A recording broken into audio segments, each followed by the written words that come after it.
भाभी जी जय जिनेन्द्र, प्रणाम। जय जिनेन्द्र। हाँ, पुरानी बुक से 770 नंबर क्वेश्चन, पेज नंबर 127।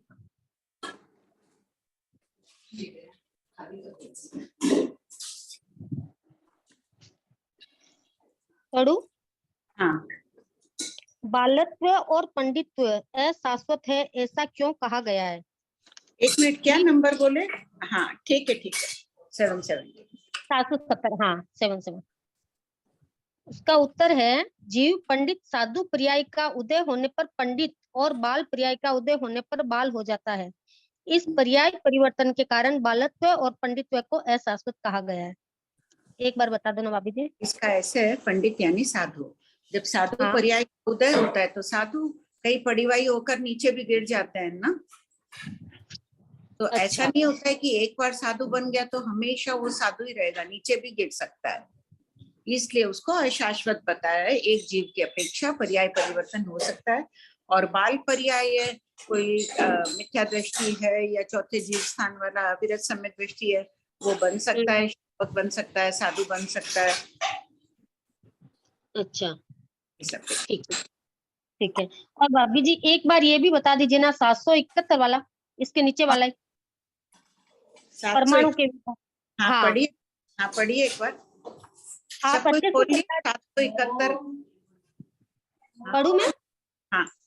अन्य तीर्थकों की मान्यता है कि दो परमाणु एक साथ नहीं चिपकते, क्योंकि उनमें चिकनापन नहीं है, किंतु 3 परमाणु और 4 परमाणु में चिकनापन है, इसलिए वे चिपकते हैं। इस विषय में जैन दर्शन की क्या मान्यता है?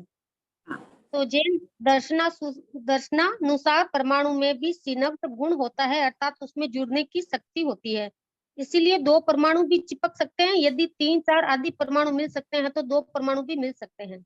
हाँ, क्यों नहीं मिल सकता है? अन्य तीर्थकों का सत्य संपूर्ण सत्य नहीं होता है ना। भगवान कह रहे हैं जब 1 पर 2 परमाणु मिल सकते हैं, 3 परमाणु मिल सकते हैं, तो 2 क्यों नहीं मिल सकते हैं? सभी परमाणु में स्निग्ध या रुक्ष गुण होता है। मिलने और बिखरने का मूल कारण क्या है? स्निग्ध और रुक्ष गुण।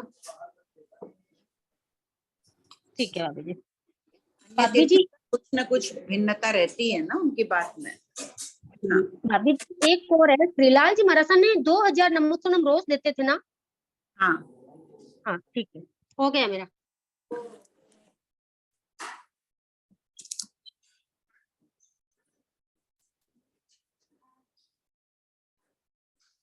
हाँ सोनम। हाँ जी, प्रणाम, जय जिनेन्द्र। आंटी मेरा अभी 3rd बुक में से क्वेश्चन है, क्वेश्चन नंबर 6064, पेज नंबर 38। 38। हाँ, पेज 38।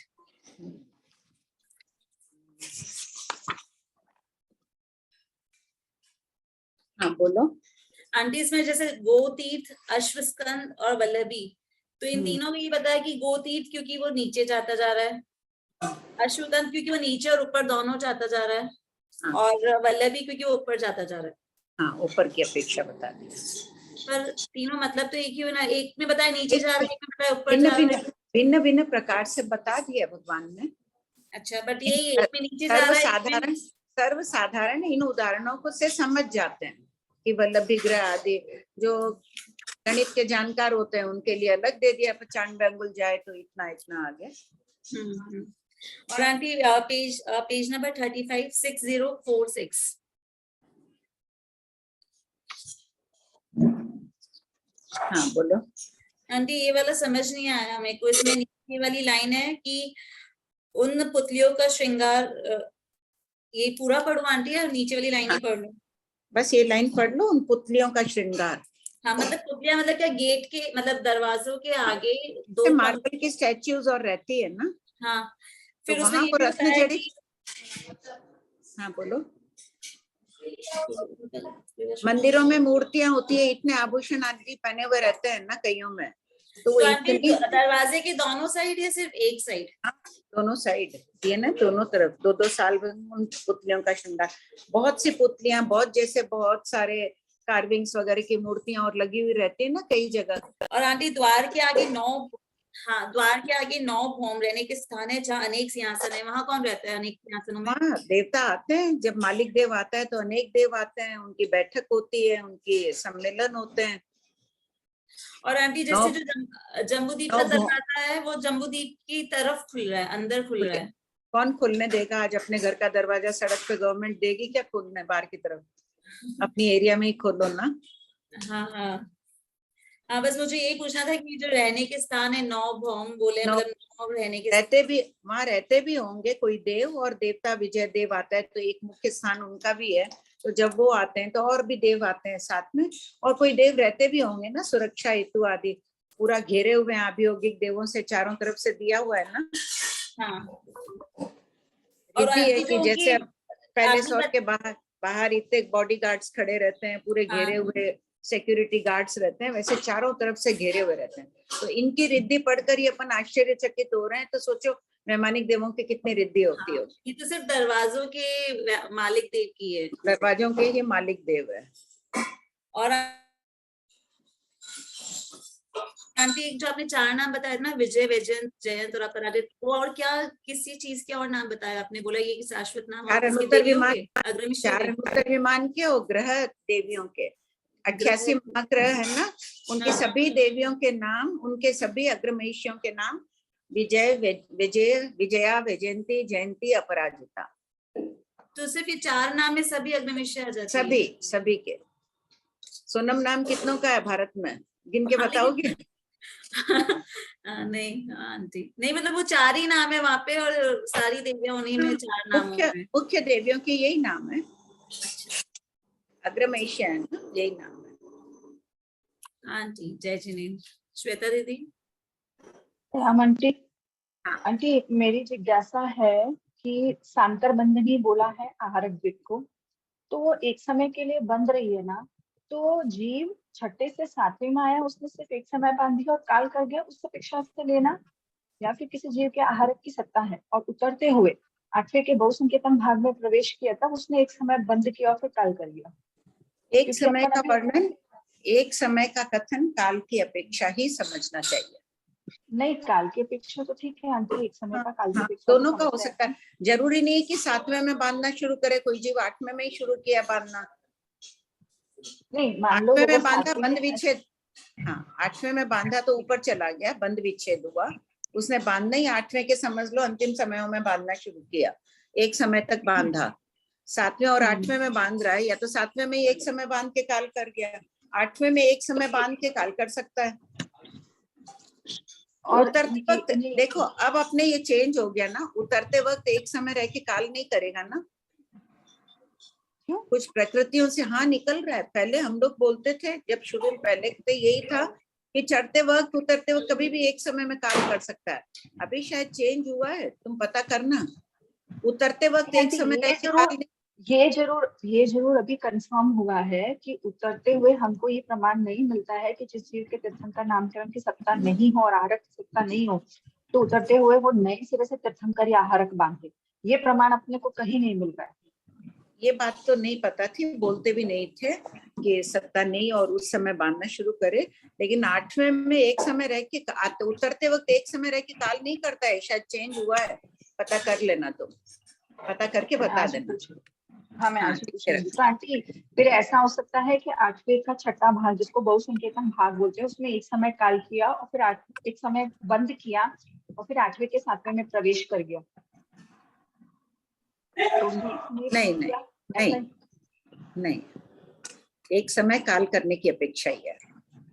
क्यों आंटी, मान लो मेरे जीव के आहारक की सत्ता नहीं है और मैंने 8वें के 6ठे में ही बांधना शुरू किया और एक समय ही बांधा, ऐसा नहीं हो सकता क्या? मेरा सत्ता ही नहीं है अभी। नहीं तो एक समय रह के काल कर गया, सत्ता नहीं है, वही बांधना शुरू किया और काल कर गया। नहीं आंटी, काल एक मिनट, किसी का डिस्टर्बेंस है, काल नहीं किया आंटी। तो 8वें के 6ठे में सिर्फ एक समय बांधा और मैं 8वें के 7वें में चली गई, बंद विच्छेद हो गया। अपने पास उल्लेख नहीं है ऐसा कुछ भी। और 7वें में एक समय रह करके काल कर सकता है, आया सिर्फ एक समय रहा, काल कर सकता है। हाँ, काल कर सकता है। ठीक है। उदय में भी देखो, अपनी धारणा नहीं है कि 8वें आहारक समुद्घात करता हुआ जीव काल कर जाए, अपनी धारणा बिल्कुल भी नहीं है आचार्य श्री की। बाकी टीकाकार तो कह ही रहे हैं कि समुद्घात आरक समुद्घात में एक समय रह के काल कर सकते हैं? समुद्घात किया, शरीर बनाया, काल के बिल्कुल नहीं मान रहे, अभी हुआ था। अच्छा अच्छा ठीक है। हाँ मीनाक्षी। जय जिनेन्द्र जी, प्रणाम। ये मरुदेवा माता को असोचा केवली में गिना जाएगा क्या? नहीं, नहीं, असोचा नहीं केवली बेटा। कोई होने चाहिए जो विभंग ज्ञान से ज्ञान में परिणत हुए, अवधि ज्ञान हाँ। प्राप्त किए, तपस्या आदि किए, उसमें गिना। इन्होंने तो कुछ किया नहीं था। अच्छा, उनको पर असोचा, मतलब पहले धर्म वैसे तो सुना नहीं था। ऐसे तो देखो द्रव्य से साधु तो सभी जीव अनंत बार हुए हैं, वो भी अनंत बार नवग्रवेक में गई हैं जैन साधु बन के, लेकिन सम्यक दर्शन उनको उसी समय प्रकट हुआ। अंतर्मुहूर्त पहले ही उनको सम्यक दर्शन आया है। तो मतलब हम उनको फिर नहीं गिनेंगे। नहीं, असोचा केवली का वही प्रक्रिया वही होनी चाहिए कि विभंग ज्ञानी अवधि ज्ञान रूप में, विभंग ज्ञान अवधि ज्ञान रूप में परिणत हुआ, तपस्या की आदि आदि, वो वर्णन होना चाहिए उसमें। अच्छा ठीक है। वैसे भी उसमें मेरे को इसलिए डाउट हुआ क्योंकि उसमें स्त्री वेदी भी नहीं लिया है, तो क्या फिर दिया है? स्त्री वेदी है ना, असोचा केवली स्त्री वेदी नहीं हो सकता। असोचा केवली नहीं बनते हैं, हाँ, तो क्योंकि मेरा स्त्रियां अतापना नहीं लेती है। असोचा केवली का वर्णन जहाँ पढ़ोगी ना, वो विभंग हाँ ज्ञान अतापना लेता है, हाँ स्त्रियां हाँ, मैंने अतापना नहीं लेती है। ठीक ठीक है, ओके, धन्यवाद। हाँ लता जी। हाँ आंटी जी, जय जिनेन्द्र। ये जो क्वेश्चन है 6071, जो लवण समुद्र की जो गहराई बताई है ना, उसका पहला पॉइंट तो समझ में आया कि जम्बूद्वीप की जब्ती लवण समुद्र से 95 प्रदेश जाने पर एक प्रदेश गहरा होगा, और ये 2 से लेके 6 है ना, वो मेरे को जल्दी समझ में नहीं आया। क्या नंबर है? 6071। Page number 39। 95 बालाग्र, बाल का जो अग्र भाग होता है ना, उसको बालाग्र कहते हैं। ऐसे 95 रखो तो जितनी गहराई आएगी उतना गहरा होता है। 95 बालाग्र जाने पर एक बालाग्र गहरा होगा। जैसे अपन छोटा छोटा लेना है कि पूरा एक बाल लेना है? एक बाल नहीं लेना, खाली बालाग्र, ऊपर का कट किया हुआ बाल, एक छोटा सा। हाँ एकदम छोटा सा। वो 95 रखो, जैसे अपन सेंटीमीटर मिलीमीटर आदि बोलते हैं ना, जी तो जी, उस प्रकार से बालाग्र रखे। तो ऊपर भी एक प्रदेश। अच्छा, ये नाम है बालाग्र, गहरा होता है करके। अच्छा, बालाग्र यानी बाल का अग्र भाग का टुकड़ा। और फिर तीसरा वाला 95 अंगुल जाने पर 1 अंगुल गहरा होता है। हाँ, तो अपने उसका भी अग्र भाग लेंगे क्या? नहीं, उसका तो अंगुल से नापो। पहले बालाग्र से बता दिया, उसके पहले प्रदेशों से बता दिया है, फिर बालाग्र अलग अलग तरह से बताया कि अंगुल जाओ तो 1 अंगुल गहरा होगा, 95 कोस जाओ तो 1 कोस गहरा होगा। पंजन जो, तो ये सब बताने का इसका मतलब क्या निकला? जैसे क्या बताना चाह रहे हो? लोक स्थिति बता रहे हैं, वो वैसा ही है वहां पर। हूबहू भगवान बता रहे हैं वैसा कि वहां वैसा है। 95 अंगुल जाओ तो 1 अंगुल गहरा होगा। अच्छा अच्छा, लवण समुद्र की गहराई किस तरीके से बढ़ी है उसका वो वहां की स्थिति बता रहे हैं। अच्छा, मुझे क्वेश्चन ही समझ नहीं आया था शायद। ओके, हाँ अनीता। हाँ जय जिनेन्द्र मासी, मेरा क्वेश्चन 6094 पेज 42। हाँ बोलो। मासी, इसमें पहला तो है कि ये नैर्यक मरणातिक समुद्घात करे तो जगन्य 1000 योजन झाजेरी करते हैं, तो ये निश्चित है कि जगन्य 1000 योजन करते ही है। अगर कहाँ मरणातिक उत्पन्न होंगे? तिर्यंच पंचेंद्रिय में ही उत्पन्न होंगे। हाँ, ये समझ में आ गया कि अगर वो करेंगे मरणातिक समुद्घात तो 1000 योजन झाजेरी तक करना ही है, कम से कम। ठीक, कम से कम, ठीक है। उसके बाद ये जो लास्ट लाइन है कि वे संगी तिर्यंच पंचेंद्रिय तिर्यंच रूप में उत्पन्न हो तो 1000 योजन झाजेरी अवगाना होती है, तो ये अवगाना क्या मानातिक समुद्घात से रिलेटेड रहता है क्या? कि मानातिक समुद्घात की अवगाना है। उस अच्छा, नेरिक की मानातिक अवगाना उस समय के, हाँ उस समय नेरिक की अवगाना कितनी है? 1000 योजन झाजेरी, मानांतिक समुद्घात की अपेक्षा। नहीं, मैं ये क्लियर नहीं हुआ मानसी। नेरिकों की जैसे अवगाना कितनी है? नहीं, 500 ये धनुष।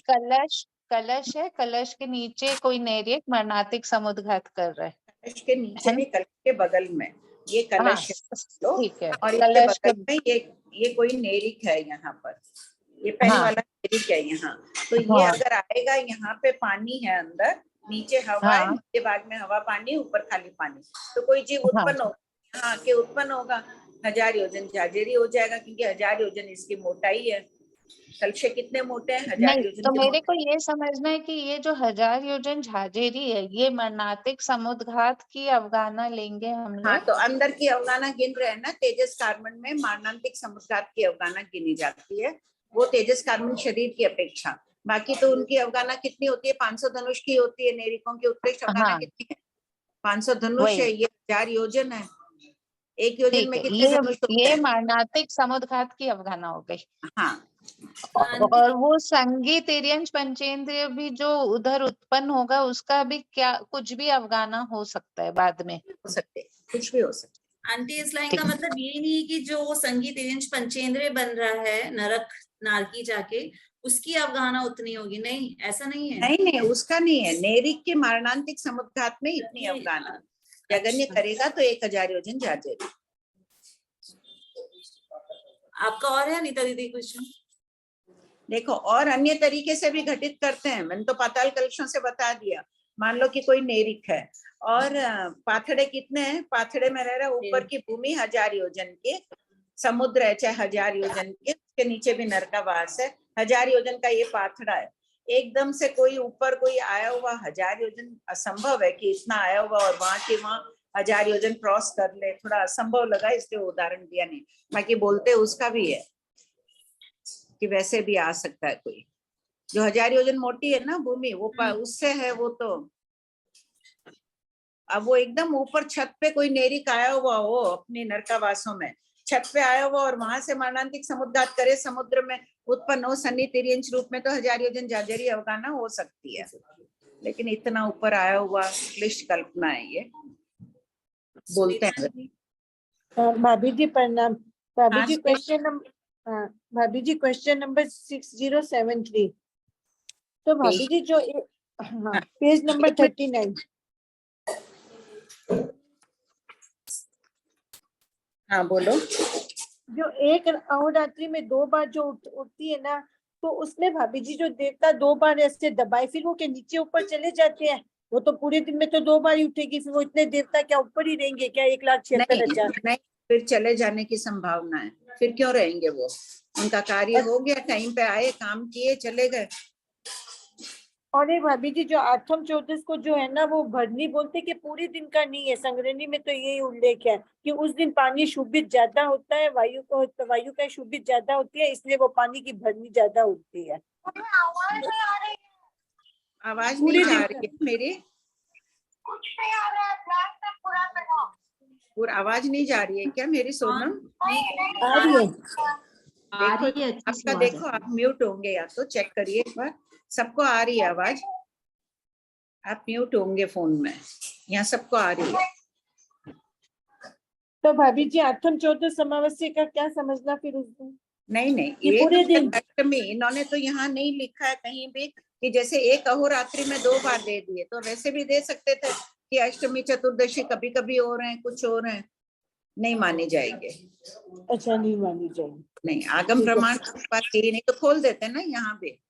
और वो भी खोलो सुनीता, तुम्हारा प्रश्न था ना उस दिन का, मैंने कहा चेक करूंगी। ठीक है, एकदम उत्तर 5914 सब कोई खोलिए। सूक्ष्म निगोद की अवगाहना का वर्णन कीजिए। हाँ, 1 मिनट खोलने दो सबको, सब कोई खोलिए 5914।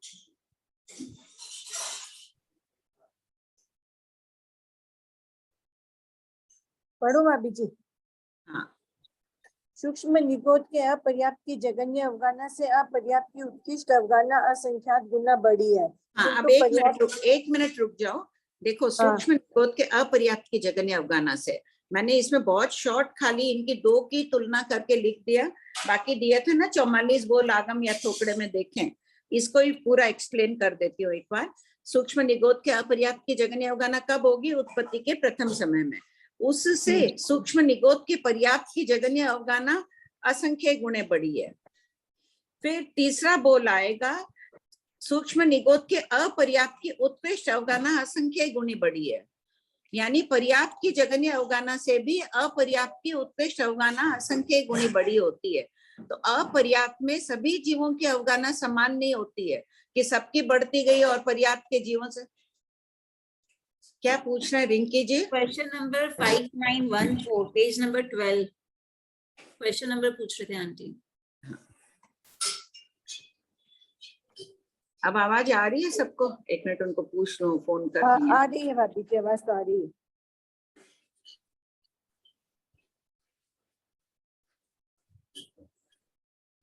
हाँ फरमाइए भाभी जी, आप जो बता रहे थे। तो सूक्ष्म निगोद के अपर्याप्त की जगन्य अवगाहना उत्पत्ति के प्रथम समय में, उससे अपर्याप्त में शरीर पर्याप्त तक में, सूक्ष्म निगोद के प्रति समय अवगाहना शरीर पर्याप्ति तक तो बढ़ती है, इनकी असंख्य गुना ऐसे पंच संग्रह के परिशिष्ट में उल्लेख है। उसके बाद जरूरी नहीं है कि सबकी बढ़ती ही जाए, और अपर्याप्त अवस्था में वो उतनी रह गई, थोड़ी बहुत बड़ी होगी, तो पर्याप्त की जो जगन्य अवगाहना है उससे भी सूक्ष्म निगोद के अपर्याप्त की उत्कृष्ट अवगाहना असंख्य गुणी बढ़ी है। ये बहुत अच्छा चिंतन का विषय है, यहाँ थोड़ा आलस करके पूरा दिखे नहीं हो। और उससे ये दो बोल अलग, उसके बाद पर्याप्त की उत्कृष्ट अवगाहना विशेषाधिक की होती है उससे। यहाँ पर देखो दो बोल दे दिए सुनीता, सूक्ष्म निगोद के पर्याप्त की जगन्य अवगाहना से अपर्याप्त की उत्कृष्ट अवगाहना असंख्य गुणी बढ़ी है।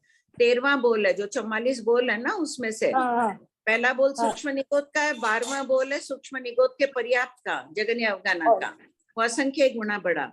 13वां बोल है अपर्याप्त की उत्कृष्ट अवगाहना का, उससे पर्याप्त से असंख्य गुना बढ़ा है। और 12वां बोल हो गया, 14वां बोल है पर्याप्त की उत्कृष्ट अवगाहना विशेषाधिक है। तो इनकी सभी के अवगाहना ये एकेंद्रिय के विषय में सभी में यही बोल चल रहा है। 5 प्रकार के एकेंद्रिय में इनका, ऐसे पंचेंद्रिय में ये नहीं समझना चाहिए। इनकी तो जगन्य उत्कृष्ट अवगाहना अंगुल के असंख्यतम भाग ही है, तो ये इस प्रकार की घटित हो रही है। बहुत गहराई से ये बात दी गई है शास्त्र में। जो भाभी जी अपर्याप्त देंगे तो वो कोई लब्धि अपर्याप्त की बात करेंगे क्या यहाँ पर? हाँ, जहाँ अपर्याप्त है वहाँ अपर्याप्त अवस्था में काल करने वालों की बात है। ठीक है भाभी जी, एकदम बहुत बढ़िया बता रही है एकदम। पर्याप्त में लब्धि पर्याप्त वालों की बात चल रही है। हाँ। अच्छा, तो फिर अपन जे पर्याय में जाएंगे, सबकी जगह में अवगाहना तो नहीं लेते, वहाँ पर सूक्ष्म बादर का कुछ कथन नहीं है क्या? वहाँ पर क्या नहीं, वहाँ औगिक दे दिया ना, चतुस्थान पतित अवगाहना दे दी, चतुस्थान पतित है ना अवगाहना। नहीं, तो जगन्य अवगाहना से जगन्य अवगाहना तो तुल्य ही बोलते हैं। जगन्य से जगन्य तो सबके तुल्य हो गई, उत्कृष्ट से उत्कृष्ट सबके तुल्य हो गई, बाकी में चतुस्थान पतित अंतर है। नहीं, ये वहाँ पर्याप्त अपर्याप्त कुछ खोला नहीं है ना, जीव पर्याय में औगिक कथन है, और सूक्ष्म बादर भी नहीं खोला है वहाँ पे, कुछ नहीं खोला। आंटी एक जिज्ञासा और थी, जो अनीता जी ने क्वेश्चन पूछा था ना, मारणांतिक समुद्घात में अवगाहना होगी उत्सेद अंकुल से, और पाताल कलश है 1000 योजन प्रमाण अंकुल से। नहीं, मारणांतिक समुद्घात में अवगाहना प्रमाण अंगुल से। 14 रज्जु का मार्ग है ना, मारणांतिक समुद्घात करे तो 14 रज्जु लंबा भी तो होता है। कोई एकेंद्रीय जीव अधोलोक के चरमांत से ऊर्ध्वलोक के चरमांत में करे तो 14 रज्जु की अवगाहना है। तो वो तो 14 रज्जु की अवगाहना बोल रही है। अंगुल के असंख्यात भाग लेंगे तो फिर कौन सा? अंगुल के असंख्यतम भाग में क्या बताएंगे, कौन सा अंगुल बताएंगे? तो एक स्टैंडर्ड रखनी पड़ेगी। जिज्ञासा क्या हो रही है कि जैसे नैरिक कर रहा है तो लगभग उसको उत्सेद अंगुल से बोले ना तो 1,40,000 किलोमीटर। नहीं, मारणांतिक समुद्घात की अवगाहना ये जो बता रहे हैं ये सब प्रमाण अंगुल से। अब जगन्य मारणांतिक समुद्घात करे मनुष्य, तिर्यंच कोई करे तो अंगुल के असंख्यतम भाग भी बताइए, एकदम निकटवर्ती आकाश प्रदेशों पर भी उत्पन्न हो जाता है। तो वो प्रमाण अंगुल से नहीं लेना, वो चल जाता है। तो बगल में आ गया, एकदम ही वहीं क्या वहीं बगल के आत्म प्रदेश आकाश प्रदेशों पर उत्पन्न हो गया। बाकी सब जगह विवक्षा होगी, वो जहाँ बड़ी बात है वहां वैसे ही समझो। मनुष्य का दे दिया, आधा रज्जु दे दिया है ना, तिरछे करे तो आधा रज्जु, स्वयंभू रमण समुद्र के अंत तक, ऊपर करे तो 7 रज्जु देशों और नीचे करे तो 7 रज्जु, तो ये तो सब प्रमाण अंगुल हो गया ना। ठीक है। आंटी रीडिंग स्टार्ट करवाते, टाइम हो गया है, बाकी क्वेश्चंस बाद में ले लेती हूँ। ठीक है, हाँ हुआ, स्टार्ट कर दीजिए आप रीडिंग। प्रणाम साहब, जय जिनेंद्र सभी को। जय जिनेंद्र। प्रश्न 6096, क्या महापाताल कल से भवन वासियों के भवनों के बीच में भी गए हैं? उत्तर, इसका उल्लेख उपलब्ध नहीं है। प्रश्न 6097, चारों महापाताल कलशों के बीच में परस्पर कितना अंतर है? उत्तर, चारों महापाताल कलशों के बीच में परस्पर 2,09,256 योजन का अंतर है। प्रश्न 6098, चार महापाताल कलशों के बीचों बीच कितने कलश है? उत्तर, 7,884 छोटे कलश है, ये भी वज्र रत्न में है। प्रश्न 6099, क्या छोटे कलश भी लवण समुद्र के तल से प्रारंभ होते हैं? उत्तर, हाँ। प्रश्न 6100, छोटे कलशों की चौड़ाई कितनी है? उत्तर, नीचे 100 योजन चौड़े हैं, फिर एक एक प्रदेश की वृद्धि होती हुई मध्य में 1000 योजन चौड़े हैं, इसी क्रम से हीन होते हुए ऊपर 100 योजन चौड़े हैं, यानी इन कलशों का मुक्त 100 योजन है। प्रश्न 6096 में करेक्शन कर लीजिए। प्रश्न में भवन वासियों स्पेलिंग छोटा सी आएगा।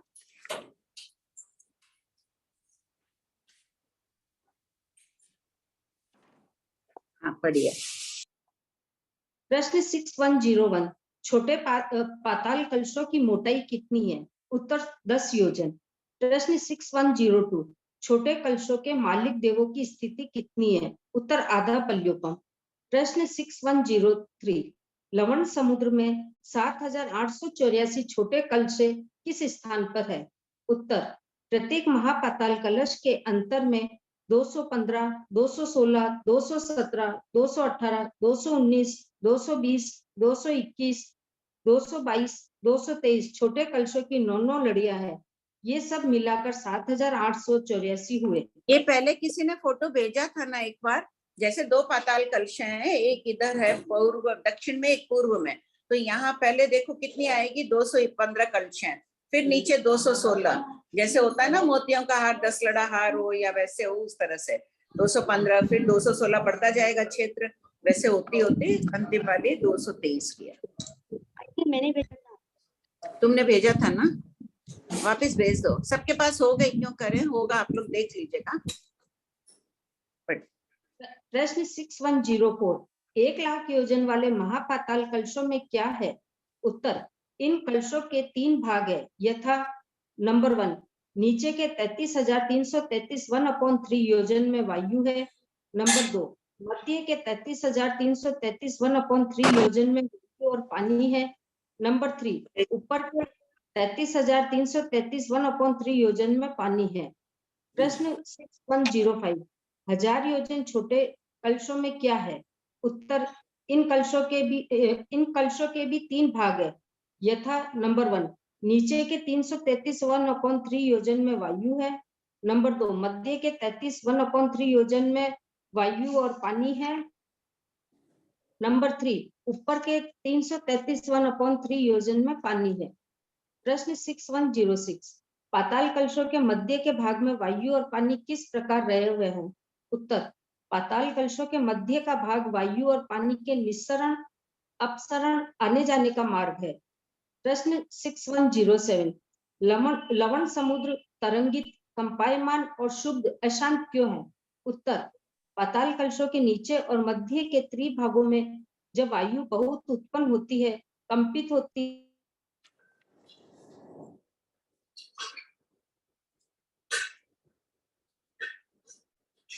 आप म्यूट।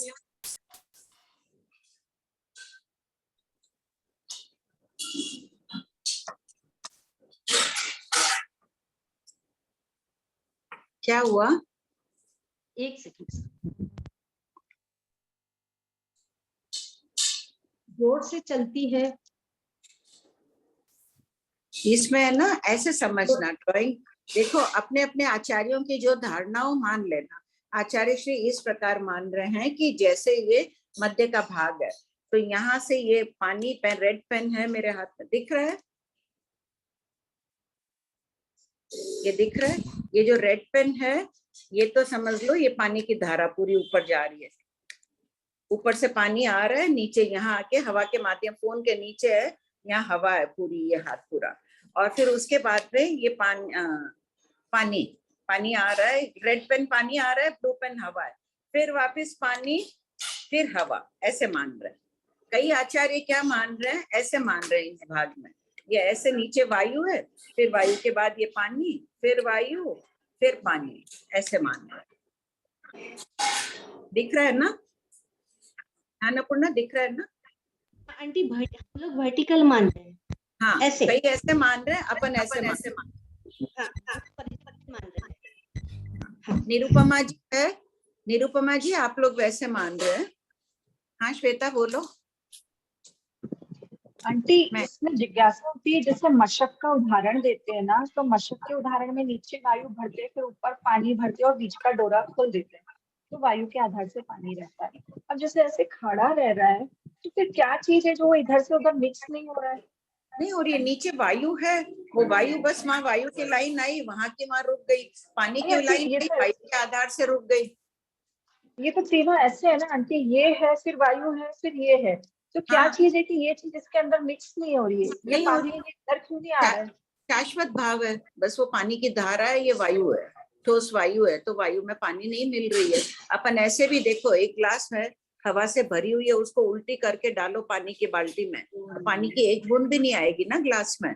आंटी वो नहीं आता है, वो चीज अलग है, ये खड़ी चीज है, वो भी बोल रही है ना। जो आचार्य भगवान ऐसे आड़ा मानते हैं ना, उसमें भी समझ में आ जाता है, क्योंकि भगवान ने मशक के उदाहरण में समझाया ही है ना, मशक वाले उदाहरण में। अपने अपनी धारणा ये चल रही है अभी। अच्छा ठीक है। मैना भाई हैं, आप लोग वैसे मान रहे हैं टेढ़े में, जो जिनके आचार्य जो माने वैसे मान लेना। दो प्रकार की मान्यताएं मिल रही है। आगम में तो इस संबंध में कुछ भी उल्लेख नहीं है, टीका में भी इस संबंध में कुछ उल्लेख नहीं है, न कोई ड्राइंग आदि उपलब्ध है, धारणा के अनुसार है। मास्ती ये क्या हम लोग मध्य वाले भाग का बात कर रहे हैं क्या, जहाँ पे पानी और वायु दोनों है? हाँ पढ़िए। जोर से चलती है और शक्तिशाली होकर इधर उधर तथा ऊपर फैलती है, तब जल उछलता है, इसलिए समुद्र तरंगित है। लहरों के टकराने के कारण इस समुद्र में बड़वानल भी है। प्रश्न 6108, महापाताल कलशों के मालिक देवों की राजधानियां कहाँ है?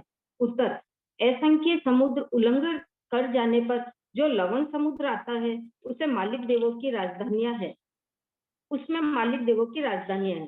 प्रश्न 6109, लवण समुद्र के विजय व जयंत आदि 4 दरवाजों के मालिक देवों की राजधानियां कहाँ है? उत्तर, असंख्य समुद्र उल्लंघन कर जाने पर जो लवण समुद्र आता है, उसमें मालिक देवों की राजधानियां है।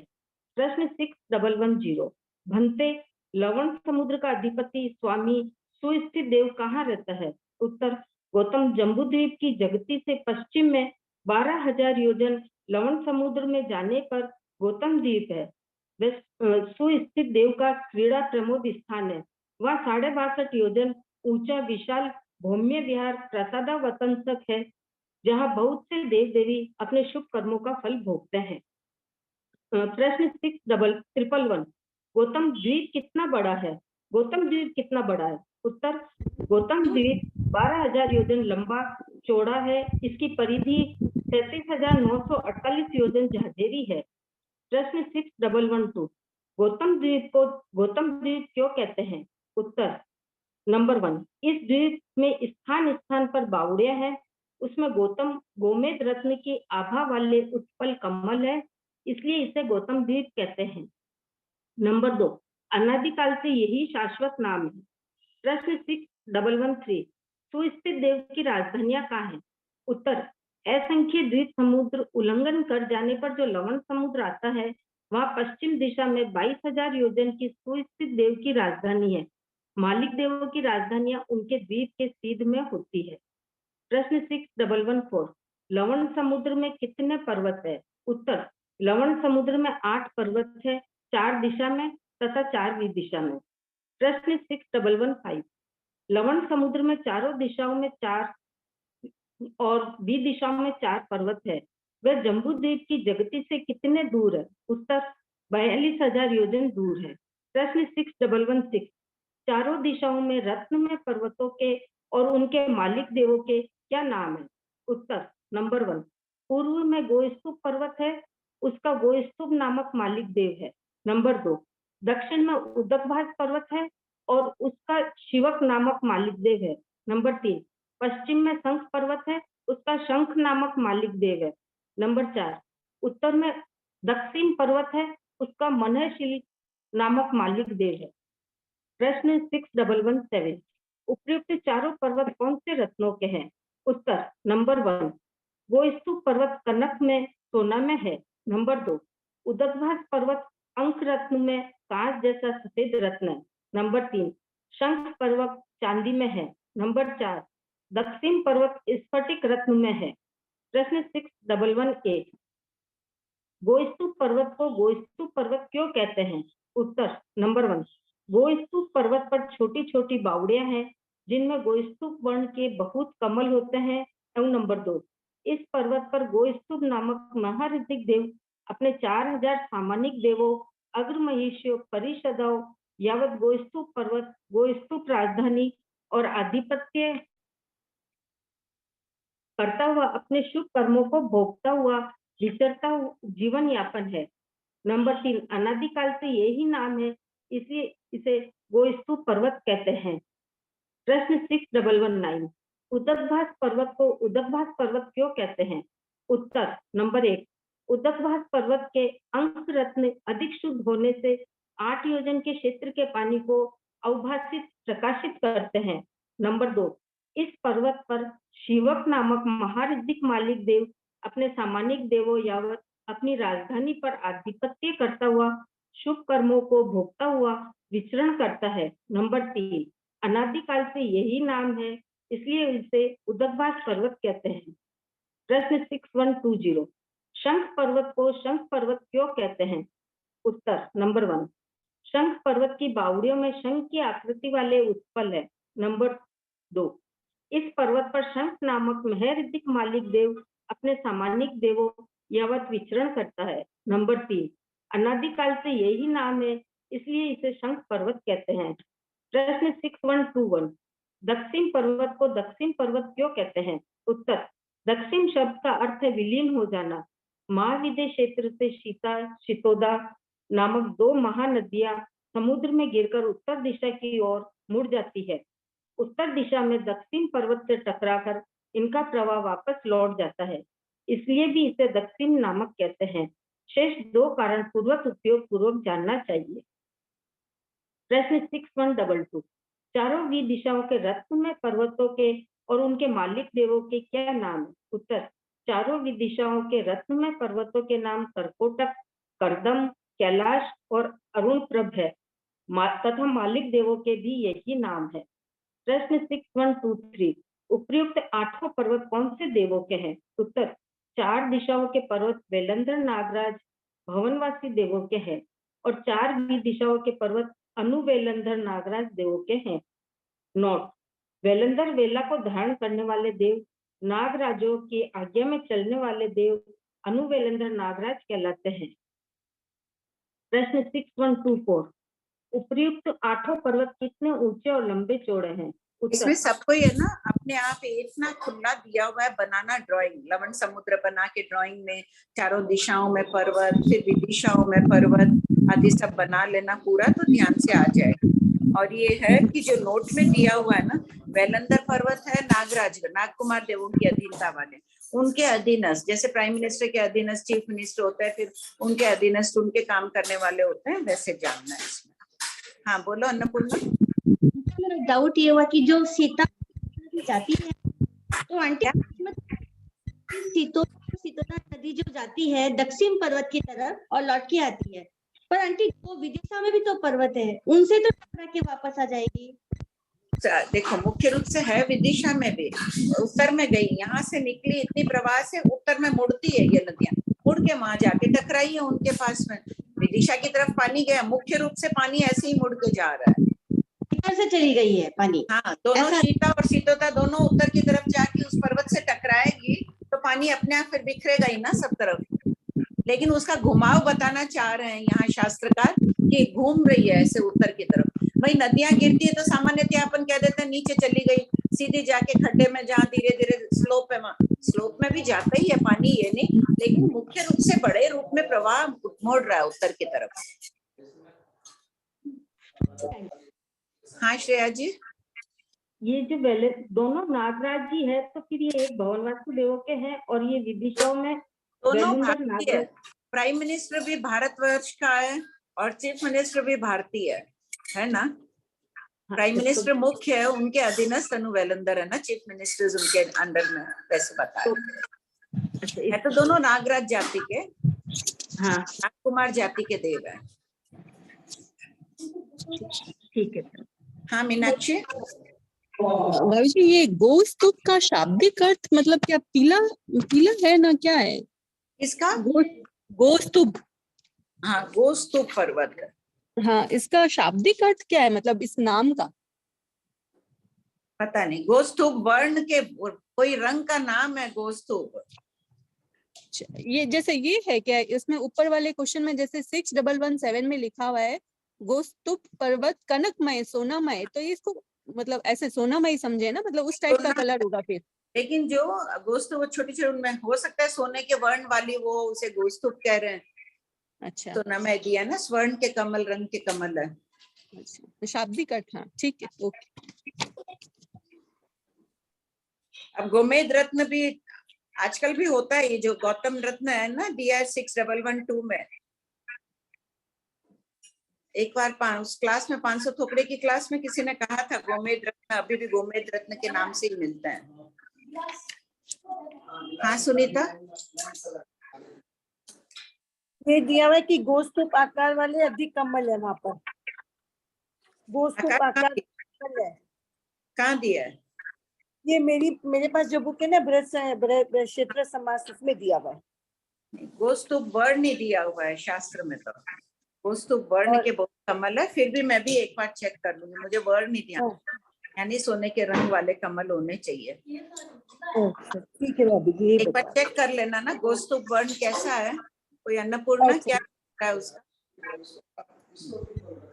आंटी, हाँ हाँ श्वेता, आंटी अपनी धारणा जब डिफरेंट है तो क्वेश्चन नंबर 6104, 6105, 6107 और 6107 इसमें अपन फिर ऐसा वाला क्यों वर्णन कर रहे हैं, ऐसा ऊपर नीचे वाला? वो तो कर ही रहे हैं, वो तो सभी मान रहे हैं, एक ही बात है उसमें। मतांतर आ रहा है, पाताल कलशों के अंदर की बात चल रही है अभी तो। ये तो ऊपर के लवण समुद्र है। नहीं, अंदर की तो बात है आंटी, देखिए ना 6104 में क्या है 104। हाँ बोलो। जब अपनी धारणा ऐसी पैरेलल वाली है तो अपन फिर ऊपर नीचे मध्य क्यों कर रहे हैं? क्यों ऊपर नीचे तो करना ही पड़ेगा, नीचे खाली वायु है 33,333, 1/3 में सिर्फ वायु है। उसके बाद में अपन कह रहे हैं कि ऐसे है वायु और पानी। धारणा उपाध्याय प्रवर से एक बार चर्चा चल रही थी, उन्होंने कहा ऐसे क्यों नहीं हो सकता, ये हो गया, और ऊपर ये सिर्फ पानी है। अच्छा ऐसे ले रहे हैं क्या अपन? तो सभी संप्रदाय वाले ऐसा ही तो मानते हैं, तो इसमें डिफरेंट क्या है आंटी? नहीं ऐसे भी मान रहे हैं, ये ऐसे पेन ऐसे रखा है ना अब मैंने, पहले लंबा था अब ऐसे रखा। अच्छा हाँ ठीक है हाँ समझ में आ गया, हाँ समझ में आ गया। और एक जगह वर्टिकल मान रहे हैं बीच वाले हाँ पार्ट। नहीं समझ आ गया, फिर तो समझ आ गया, क्लियर हो गया आंटी। और आंटी उल्लंघ होता है कि उलांग होता है? उल्लंघ प्रश्न नंबर 6113 उलांग होता है ना? हाँ दोनों में 6108, 6109 चेक कर लो एक बार, मेरे ख्याल से उल्लंघ, उल्लंघन, उल्लंघ कर जाने पर। देवता कैसे जाते हैं, ऐसे भी उड़ान भर के ही जाते हैं, तो उल्लंघ कर जा रहे हैं। फिर भी चेक कर लो एक बार स्पेलिंग। हाँ पढ़िए श्रेया जी, सबके सामने चित्र आ रहे हैं ना, बनाइएगा सब कोई चित्र। भगवान महावीर की वाणी है, उन्होंने हूबहू यहाँ बैठे हुए लवण समुद्र का पूरा शब्द चित्र अपने को दिया है। वो शब्द चित्र आंखों के सामने आना चाहिए। ऐसा रत्न पर्वत, ये अंक रत्न है, अंक रत्न का जो पर्वत है जैसे कोई कांच हो, सूर्य की किरणें, चंद्रमा की किरणें आदि पड़ेगी तो उसका जो रिफ्लेक्शन आएगा, 8 योजन तक शास्त्रकार कह रहे हैं कि वो पानी अवभासित रहता है, चमकता रहता है उस पर्वत के कारण। हाँ बोलिए, पढ़िए। प्रश्न 6124, उपयुक्त 8 पर्वत कितने ऊंचे और लंबे चौड़े हैं? उत्तर, प्रत्येक पर्वत समभूमि से 1721 योजन ऊंचे हैं। नंबर 2, 430 1/4 योजन पानी में गहरे हैं। नंबर 3 मूल में यानी नीचे पानी में 1022 योजन लंबे चौड़े हैं। नंबर 4 समतल भाग पर 1000 योजन लंबे चौड़े हैं। नंबर 5 मध्य में 723 योजन लंबे चौड़े हैं। नंबर 6 ऊपर 424 योजन लंबे चौड़े तथा परिधि 3 गुना झाझेरी है। प्रश्न 6125 पर्वतों की गहराई के विषय में क्या जानने योग्य है? उत्तर मेरू पर्वत, अंजनगिरी आदि बड़े पर्वतों की गहराई नियमा 1000 योजन होती है। नंबर 2 लोक में शेष सभी शाश्वत पर्वतों की गहराई अपनी ऊंचाई से चौथे भाग होती है, यथा 721 योजन ऊंचा 1721 सॉरी हाँ 1721 योजन ऊंचा मल्टीपल बाय 4 बराबर 430 डिवाइडेड बाय डिवाइडेड बाय 4 430 1/4 योजन 1 योजन बराबर 400 हो गया ना। चौथा हर पर्वत की यही है, जो पर्वत अगर 100 योजन के ऊंचे हैं तो उनकी गहराई कितनी होगी, 4 से भाग दे दो, 25 योजन गहरा। 50 योजन के हैं तो उनकी गहराई कितनी होगी, सबकी चौथा हिस्सा। जैसे ही पूछा जाए शाश्वत पर्वतों की गहराई कितनी है तो ऊंचाई पता है तो गहराई चौथा हिस्सा निकाल लो। सिर्फ बड़े पर्वतों को छोड़ दो, जो बड़े पर्वत है मेरू पर्वत, अंजनगिरी, दधिमुख, इनकी गहराई 1000 योजन है। प्रश्न 6126 उपयुक्त 8 पर्वत जम्बूद्वीप की जगती से 42,000 योजन दूर है। इस कथन पर लवण समुद्र कितना गहरा है? उत्तर जम्बूद्वीप की जगती से 95,000 योजन जाने पर लवण समुद्र 1000 योजन गहरा होता है, तो 42,000 योजन पर समुद्र की गहराई 442 2/19 योजन की है। प्रश्न 6127 क्या 8 पर्वत समुद्र के तल को स्पर्श किए हुए हैं? उत्तर नहीं, क्योंकि पर्वत पानी में 430 1/4 योजन गहरे हैं, जबकि पर्वतों के स्थान पर समुद्र 442 2/19 योजन 2/19 योजन गहरा है। ज्ञातव्य बिंदु इसी प्रकार सभी समुद्रों में जितने भी द्वीप, कूट, पर्वत आदि हैं, वे समुद्र के तल को स्पर्श नहीं करते हैं। प्रश्न 6128 उपयुक्त 8 पर्वतों का संस्थान आकार कैसा है? उत्तर इन पर्वतों का आकार गाय की पूंछ के समान है। प्रश्न 6129 उपयुक्त 8 पर्वत के चारों तरफ क्या है? उत्तर 8 पर्वत के चारों तरफ एक पद्मवर वेदिका और एक वनखंड है। प्रश्न 6130 पद्मवर वेदिका का संक्षिप्त वर्णन कीजिए। उत्तर पद्मवर वेदिका पर स्थान स्थान पर रत्न में कमल है। रत्न में हाथी, घोड़ा, बैल आदि की पंक्तियां। तो वेदिका ये बाउंड्री वॉल की बात हो रही है अभी। सभी द्वीप समुद्र में, खाली जम्बू द्वीप के जगती है वो भी वैसी है, और इनके है कि पद्म का एक समान सारी ये रत्न में कमल, वो दीवार जो बनी हुई है कल्पना करो ये पढ़ रहे हैं उसमें जो कारीगरी की गई है, हाथी, घोड़ा, सब रत्नों की ऐसी पंक्तियां बनी हुई है, मनुष्यों की अनेक चित्र बने हुए आदि पढ़िए। भगवान बैठे हुए वहां का शब्द चित्र दे रहे हैं हमें। हाँ बोलो कुसुम भाई, एक बार ले लेते हैं प्रश्न इससे संबंधित। बोलो कुसुम भाई। भाभी जी प्रणाम। भाभी जी ये बता रहे ना कि 8 पर्वत समुद्र के तल को स्पर्श नहीं किए हुए। हाँ तो तल को स्पर्श नहीं किए हुए तो किस आधार से वो टिके बस अधर रहते हैं। आप कहीं भी देखिए, यहाँ भी पैसिफिक ओशन में देखिए, जितने भी द्वीप हैं सभी स्पर्श नहीं किए हुए रहते हैं, ऊंचे अधर ही रहते हैं। बहुत गौर से मैंने कई बार देखा, इतने ये द्वीप हैं पैसिफिक ओशन में, शिप में रहो ध्यान से देखो, वहां का पानी भी इतना साफ है तो सब ऊंचे रहते हैं। तो उस वक्त जब ध्यान गया तो बाद में लिखते वक्त भी जब कैलकुलेशन किया तो यही है कि सब देखो तल को स्पर्श नहीं कर रहे हैं। भगवान साफ बता रहे हैं कि इतने दूर जा रहे हैं, 42,000 योजन दूर जाएगा तो कितना होगा, गणित से निकाल लो, 442 जाजेरा आ रहा है, जबकि पर्वतों की गहराई भगवान ने ऊपर बता दी है 437 योजन है। ये अभी भी ऐसे ही है। पर ये आश्चर्य लगता है कि तल को स्पर्श नहीं किए ऐसे। नहीं सभी ऐसे ही कुसुम भाई, सभी ऐसे ही है। मैंने तो जहां भी देखा बहुत गौर से देखते थे तो एकदम पानी में स्पष्ट दिखता है कि अधर है, और वो शाश्वत वैसे का वैसे, ये तो सब शाश्वत है, वहां भी वैसे का वैसे द्वीप है ही। द्वीप तो कोई इधर उधर होते नहीं है, यहाँ भी समुद्रों के, अब लंका है, श्रीलंका तो कोई इधर उधर फ्लोट तो करता नहीं है वो। ठीक है। आंटी जगती जैसे 8 योजन लंबी है, ऊंची। बाकी सारी पद्मवर वेदिका आधा योजन सारी।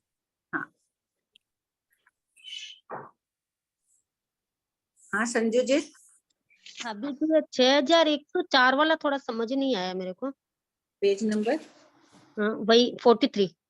हाँ 6104। पढ़िए। 1 लाख योजन वाले महापाताल कलशों में क्या है? इन कलशों के 3 भाग है यथा नीचे के 33 3333। 33,333। हाँ 1.3 योजन में वायु है। ठीक ये है, तीनों क्लियर हुआ। ये कलशा है, एकदम नीचे ये वायु है, सिर्फ वायु है, जहां मैंने इतनी अंगुली की अंगूठे के पास से वायु है। इसके ऊपर 33,333 1/3 योजन में वायु और पानी दोनों है। पानी की भी धाराएं हैं और वायु की भी है। और भाभी जी, उसके ऊपर हाँ, वो और पानी उसके से ऊपर कलश। हाँ क्या? हाँ बोलिए आप। हाँ नहीं बोलिए। मैं बोल रही हूँ कि वायु और पानी दोनों हैं, तो हवा के साथ वो कलश से हिलता, ऐसा थोड़ा झकमक नहीं हो रहा? कुछ नहीं हो ऐसा रहा है। स्थिर है वैसा ही है।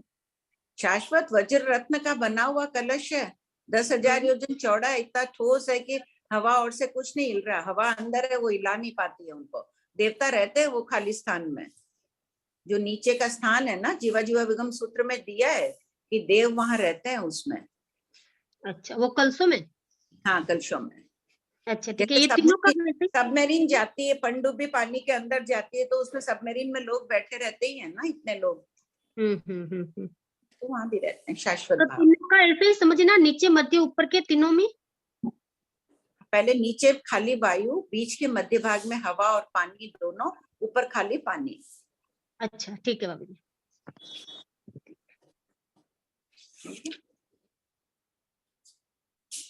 हाँ बोलो अन्नपूर्णी। आंटी वो जो मनुष्य का फोटो है वो कौन से मनुष्य है आंटी? कौन से मनुष्य? कहाँ? ये कोई नहीं, सुंदर मनुष्यों के, मनुष्यों की पंक्ति, हाथी घोड़ा आदि की पंक्ति, कोई भी बनाए हुए चित्र है। किसी विशेष का ऐसा कुछ नहीं? ऐसा कुछ। आंटी क्वेश्चन नंबर 6126 में 42,000 योजन किस हिसाब से लिया? कि जैसे 95 योजन 1000 योजन जाने पर तो लवण समुद्र इतना गहरा है, 42,000 का क्यों लिया? ये पर्वत कितनी दूरी पर है? जगती से 42,000 योजन दूर जाने पर ये पर्वत है। पर्वत के हिसाब से गहराई बताइए। हाँ 95 त्रैराशि गणित है, सबको त्रैराशि शब्द याद होगा। 95,000 योजन जाने पर 1,000 योजन गहरा, तो 42,000 योजन जाने पर कितना होगा? सबको कर लेना ये गणित। हाँ सुनीता जी बोलिए। जय जिनेन्द्र आंटी। आंटी 6127 में अभी ज्ञातव्य बिंदु के बारे में बताया ना आपने। समुद्र में जितने भी द्वीप कूट पर्वत आदि हैं वे समुद्र के तल को स्पर्श नहीं करते हैं। ऐसे कैसे आंटी? तल को स्पर्श किए बगैर वो अंदर कैसे रहेंगे फिर? रहते हैं शाश्वत भाव। वर्तमान में भी इतने द्वीप है पैसिफिक ओशियन में, प्रशांत महासागर में, पानी को नीचे तक नहीं जा रहे हैं, वो अधर अधर ही है, ऊपर ही वो द्वीप। और कोई द्वीप हिलते नहीं है, वहां लोग रहते हैं, मकान है, पूरे नगर के नगर, बस गांव का गांव बसा हुआ है। अच्छा, इसका मतलब समतल भूमि को नहीं स्पर्श कर रहा है इसका मतलब? नीचे के भाग को, समुद्र के तल को स्पर्श नहीं कर रहा। हाँ अब समझ में आया आंटी। और एक क्वेश्चन है, यहाँ पर हमने 616113 में सुस्थित देव की राजधानी कहाँ है? असंख्य द्वीप समुद्र उल्लंघन कर जाने पर जो लवण समुद्र आता है। अभी जो हम पढ़ रहे हैं वो तो लवण समुद्र जो अभी जम्बू द्वीप के नेक्स्ट आने वाला लवण समुद्र। फिर ये असंख्य द्वीप समुद्र बोल तो? असंख्य ही लवण समुद्र है, एक नाम की परिपाटी है। पहले के प्रश्नोत्तर आप पढ़े नहीं है क्या? हाँ आंटी वो समझ में आ गया। इसका मतलब देव हम पढ़ रहे हैं इसके, लेकिन यहाँ के देव इतने दूर रह रहे हैं। राजधानी इतनी दूर है, दूसरा लवण समुद्र आएगा वहां। दूसरा लवण समुद्र, उनकी राजधानी कहाँ? फिर असंख्य लवण समुद्र, असंख्यात्मा लवण समुद्र आएगा वहां। फिर उसकी कहा आगे आगे करो। अब प्रति प्रश्न करोगे कि आगे जो अंतिम लवण समुद्र है उसकी राजधानी कहाँ है, तो हो उसकी राजधानी उसी लवण समुद्र में असंख्य योजन की दूरी पर हो सकती है, अन्यथा पीछे के लवण समुद्रों में हो सकती है। दोनों बात है उसमें। ठीक है। तो आंटी पहले लवण समुद्र में किसी की भी राजधानी नहीं है, क्योंकि पहले वाले की तो आते हैं। पहले में किसी की नहीं है। वहां के बाकी के द्वीप जो लवण समुद्र है, इतने विस्तार असंख्य योजन के होते गए, तो इस साइड का कोई है तो उससे असंख्य योजन की दूरी है, इधर होते गए, इधर कोई की नहीं है, छोटा सी है ना लवण समुद्र, सबसे छोटा समुद्र ही यही है। हाँ नीता, मासी स्वयंभू रमन समुद्र का फिर कहाँ पे होगा? स्वयंभू रमन समुद्र के मालिक देवों की राजधानियां उसी में है, क्योंकि इतना विशाल वो समुद्र है, तो थोड़ी दूरी पर है उसका, जो उनका द्वीप है, द्वीप और राजधानी दो दो चीज है उनकी, तो द्वीप से असंख्य योजन की दूरी पर स्वयंभू रमन समुद्र में है। हाँ पढ़िए। प्रश्न 6131, वनखंड का संक्षिप्त वर्णन कीजिए। उत्तर, वनखंडों के वृक्ष सदा कुसुमित रहते हैं और ऐसी मनोहर सुगंध छोड़ते रहते हैं कि उससे तृप्ति ही नहीं होती है। इन वृक्षों के ऊपर पक्षियों के जोड़े चहचहाते रहते हैं, जिससे इन वृक्षों की सुंदरता में विशेषता आ जाती है। यावत वहाँ बहुत से देव देवियां रमण करते हैं, लीला करते हैं और अपने पूर्व जन्मों के तप आदि के शुभ कल्याणकारी फल का अनुभव करते हैं। प्रश्न 6132, पर्वतों के ऊपर संभाग पर सब जगह भगवान ने यही शब्द दिया है कि पूर्व जन्मों के तप संयम आदि का शुभ कल्याणकारी फल भोग रहे हैं। तप को बहुत महत्व दिया है। ये मत सोचो तप छोटा है, मासकमण 6 मासी तप नहीं, छोटे छोटे तप अपने जीवन के अंग बन जाने चाहिए। अभी बैठे तो सभी प्रत्याख्यान लेके बैठे, 1.5 घंटा 1 घंटा जिसको जितनी देर बैठना हो क्लास में लेके बैठते हैं ना, चारों आहार का संवेग भाव पूर्वक बैठते हैं, या ऐसे ही बस लेना है हमारी टाइम पास हो जाएगी पचखान आ जाएगा, वो नहीं, अच्छे भावों से लेना प्रत्याख्यान, संवेग, भगवान की आज्ञा अनुसार पचखान ले रही हूँ, मेरे चारों आहार, अभी कोई क्रिया नहीं लग रही है मेरे को आहार की, सबके पास घर में अभी विपुल मात्रा में सब चीज पड़ी है, लेकिन उनका त्याग कर रहे हैं, बहुत बड़ी चीज है ये भी। तो प्रत्याख्यान और वापस पालो, तब भी भाव होने चाहिए उसमें जुड़े हुए। मैंने अपने व्रत की आराधना अच्छी तरह से की, कोई दोष नहीं लगा, तसम इच्छा में दुक्कड़म, भाव पूर्वक प्रत्याख्यान पालना चाहिए। पढ़िए, अंडरलाइन कर लो, पूर्व जन्मों के तप आदि के। स्वाध्याय भी बहुत उत्तम तप है, तो स्वाध्याय भी करें तो मोक्ष की अभिलाषा हेतु करना चाहिए। भगवती सूत्र कितनी बार पढ़ा है श्रेया जी आपने? आगे पीछे करके पढ़ रही हो दीदी। टोटल कितनी बार? अनंत बार सब पढ़ चुके हैं। अनंत बार साधु बने, श्रावक साधु ही जब अनंत बार बन गए तो श्रावक भी, द्रव्य श्रावक भी कितनी बार बने होंगे? तो सुना ही है, नाम सुना है, पढ़ा भी है, बहुत अध्ययन किया होगा, लेकिन सब भूल गए ना अपन। अब ऐसा पढ़ के जाओ कि कभी भूलना नहीं है। संवेग की अभिलाषा पूर्वक है, मोक्ष जाने तक इसका अंश अपने को याद रहना ही चाहिए, कुछ ना कुछ भाव रहना चाहिए, इतने भाव पूर्वक पढ़ना है। पहले पढ़ने में अभी पढ़ने में अपने ये अंतर आना चाहिए। ठीक है। प्रश्न 6132, पर्वतों के ऊपर संभाग पर क्या है? उत्तर, पर्वतों के ऊपर रमणीक मनोहर भूमि है, वह मालिक देवों के 62.5 योजन ऊंचे और 31 योजन लंबे चौड़े एक एक दर्शनीय प्रसादावतन तक महल है, जो विविध प्रकार की मणियों और रत्नों की रचनाओं से आश्चर्य पैदा करने वाले हैं। यावत सब ओर से निकलती हुई किरणों से हंसते हुए से लगते हैं। अंदर का रमणीय भूमिभाग समतल यावत मणियों से सुशोभित है। वहाँ मणि पीठिकाओं पर सिंहासन आदि है, जहाँ वे अपने परिवार सहित रहते हैं। मणि पीठिकाओं क्या?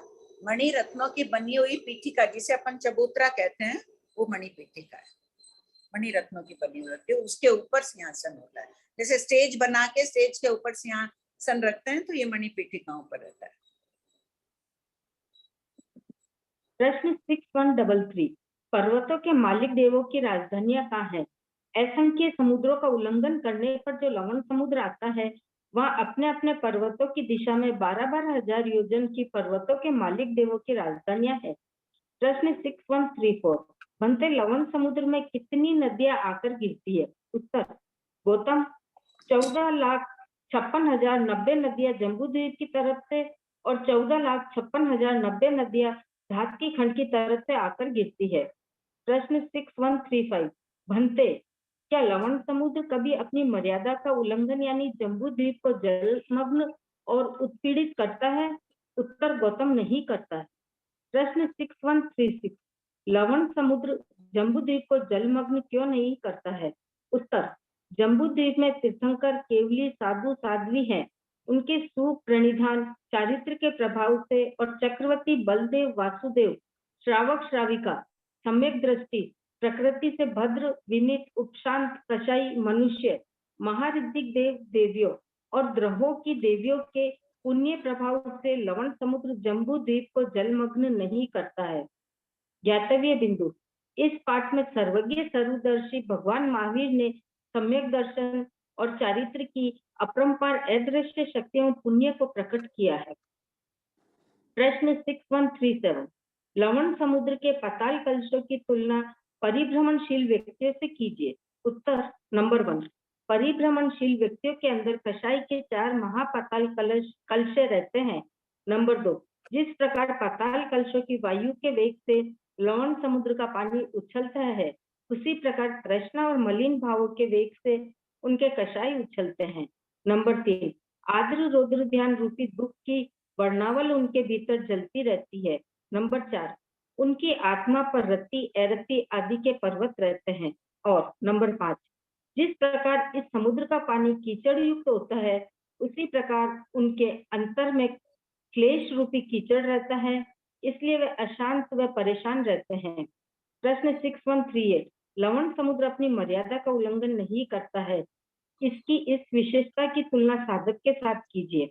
उत्तर, जिस प्रकार शुभित अशांत लवण समुद्र का पानी जम्बूद्वीप को जलमग्न कर उत्पीड़ित नहीं करता है, उसी प्रकार चाहे कोई ताना कसे उपहास करे कहे गुंजाए तो भी साधक विचलित होकर अपनी आत्म शांति को खंडित नहीं करता है।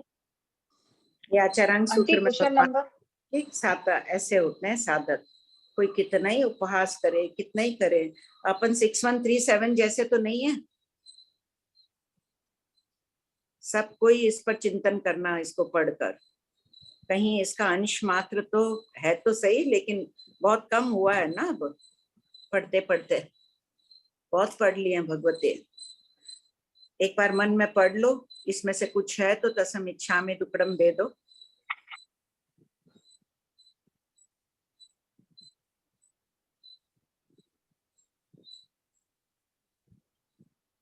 भीतर जल रहे अपन किसी बात को लेकर, जो होना है वो होगा, ये सोचकर मन को शांत कर लो।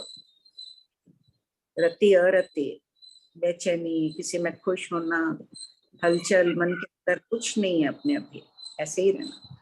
कीचड़, पुराना कीचड़ जो कर्मों का भरा हुआ है हम निकाल ही रहे हैं, उन्हें नया नहीं डालना है, जल्दी सफाई करनी है, इसलिए हम परेशान नहीं है।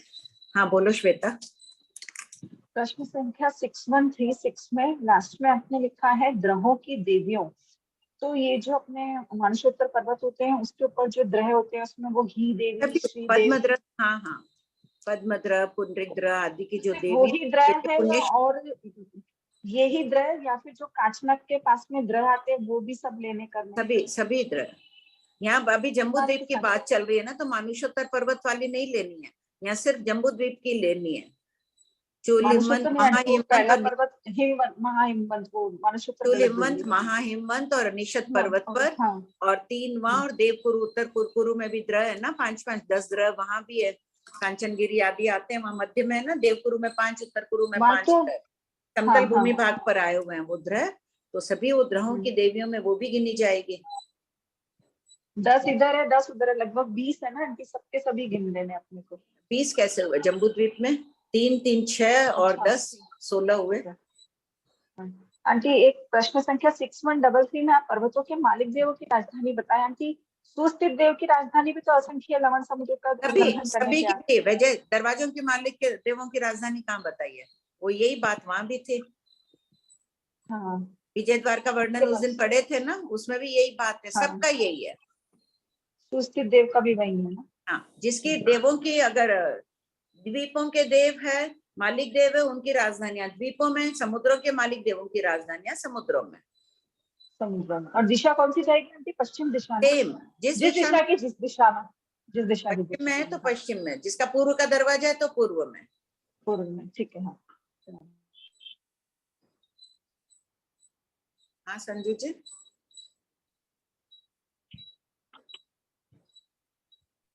हाँ भाभी जी, हाँ 6136 में दिया है लवण समुद्र जम्बूद्वीप को जलमग्न क्यों नहीं करता।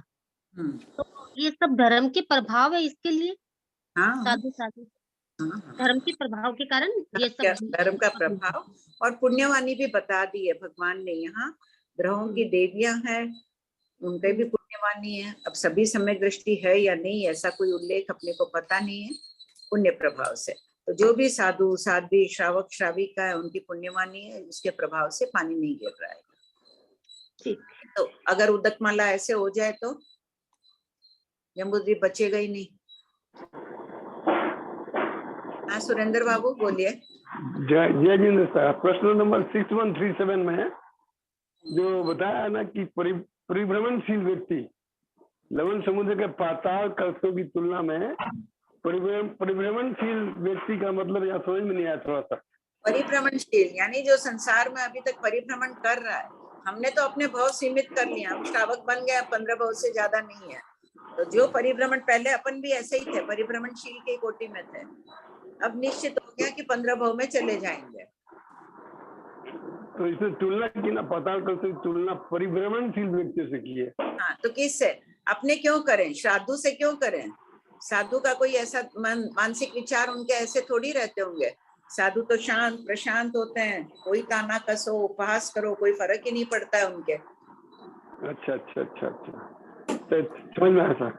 अपन अभी है ना बीच वाले हो गए, अब आगे तक पहुंचना है अपने भाव 6138 जैसे जाना है अपने को। बहुत बहुत धन्यवाद, साधुवाद सर, जय जिंद सर। हाँ मीनाक्षी बोलो।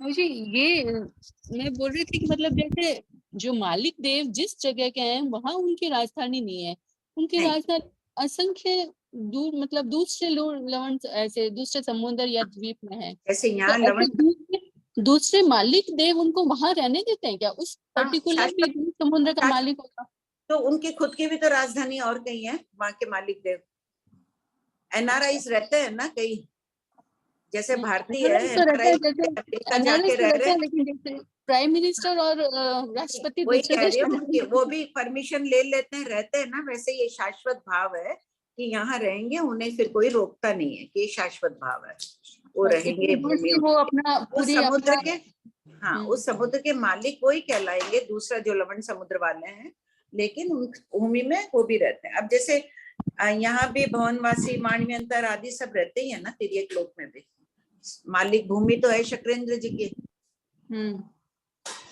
जितनी नदियां आदि की देवियां आती है वो भवनवासी है या वैमानिक की है, रहती है, वो उन्हीं की भूमि है, उन्हीं का मकान है, उनकी अधीनता स्वीकार कर रहे हैं, हाँ रह रहे हैं उनके उसमें।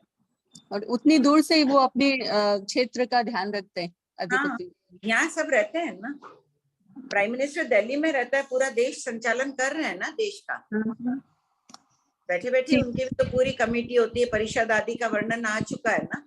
हाँ तो ठीक है। आंटी हाँ स्थान दे रहे थे ना, वो लिख नहीं पाई। कौन सा? 6138 में कहा आचरण सूत्र में। हाँ ये शब्द आचरण सूत्र में है। साधक होते हैं, चाहे कोई ताना कसे उपहास करे कहे गुंजाए, तो भी साधक विचलित नहीं होता है। कोई सामने अगर अपने बैठ के मजाक उड़ा रहा है, ताना दे रहा है, कुछ नहीं कर रहा है, जो वास्तविक साधक है उसके कोई फर्क नहीं पड़ेगा। भाषा वर्गणा के पुतल आ रहे हैं जा रहे हैं, ठीक है मैंने गलती की, उनकी दृष्टि में गलती, आचरण का वाक्य है। हाँ बोलिए। सबसे इम्पोर्टेंट कर लो, सब पढ़ो, तब यहाँ पे 6137 में जरूर करना है कि हम अभी किस समय हैं, कौन से पॉइंट में हैं हम, या किसी भी में भी नहीं है तो बहुत खुशी की बात है, अपने आप को 38 में ले जाना।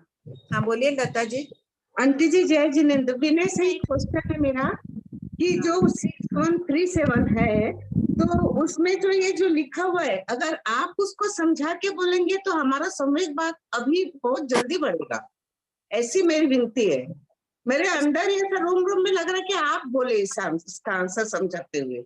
नहीं तो जो पाताल कलश है ना, उनकी तुलना की गई है कि जो परिभ्रमणशील व्यक्ति है वो पाताल कलशों जैसे है, कि कषाय के 4 पाताल कलश अपने पढ़े हैं। 4 कषाय होती है ना, क्रोध मान माया लोभ, अपने सबके पढ़े हैं, सबके उदय में अभी कषाय।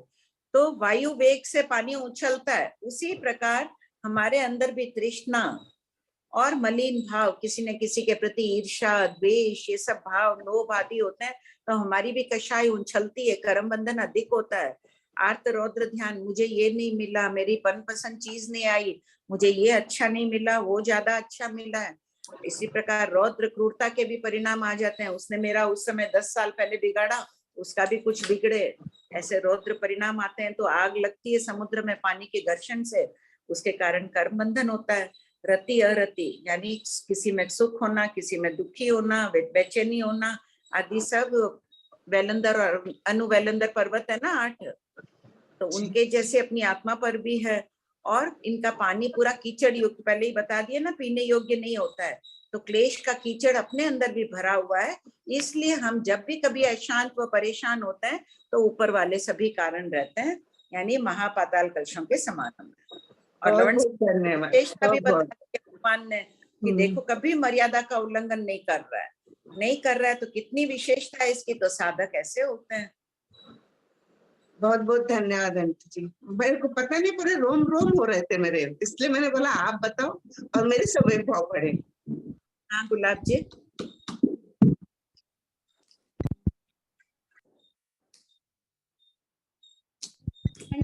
क्वेश्चन छूट गया। जय जिनेन्द्र भाभी जी। हाँ बोलिए। ये जो ये 596 में ये उत्तर है ना, जैसे यहाँ लिखा है, जबकि परम दीर्घालु आयु मनुष्य जीवन पर्यंत असाता में अभी रह सकता है, तो यहाँ तो ये लिखा हुआ है। कौन सा प्रश्न है? ये तीसरी बुक में से ये है। हाँ नंबर 5975 ये है, इसका उत्तर है ना ये यहाँ से, जबकि परम दीर्घालु वाला मनुष्य जीवन पर्यंत असाता में भी रह सकता है, यह वचन सापेक्ष रूप में समझना चाहिए। अच्छा यहाँ तो ये लिख दिया, और यहाँ ये उत्तर ये 5977 में ये उत्तर में ये आया है कि अल्प आयु वाले देवों से दीर्घायु वाले देवों को, दोनों भिन्न भिन्न अपेक्षाओं से कथन किया गया है दोनों का। अच्छा कैसे? जैसे देखो इसमें बता दिया, चरम आयु वाला मनुष्य, चरम मनुष्य अल्प आयु वाला है मान लो, तो वो संयम अंगीकार करके 8 वर्ष जाजेरी में भी संयम अंगीकार करके मुक्त हो सकता है।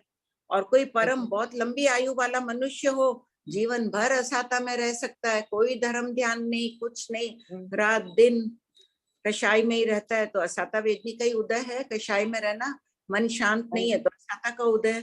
तो यह वचन सापेक्ष रूप में समझना चाहिए, ऐसा टीकाकार कह रहे हैं। क्योंकि मनुष्य में इसका उल्टा भी हो सकता है, जिसकी आयु लंबी है, देशों करोड़ पूर्व तक साधु भी रह सकता है, देशों करोड़ पूर्व तक केवली पर्याय में भी रह सकता है। और जो चरम आयु वाला रहता है, कम आयु वाला रहता है, कोढ़ी, रोगी, दुखी, क्रोधी, सभी प्रकार का हो सकता है ना मनुष्य। तो दीर्घ आयु वाला असाता में भी रह सकता है और साता में भी रह सकता है। मतलब दोनों में रह सकता है। और एक है ये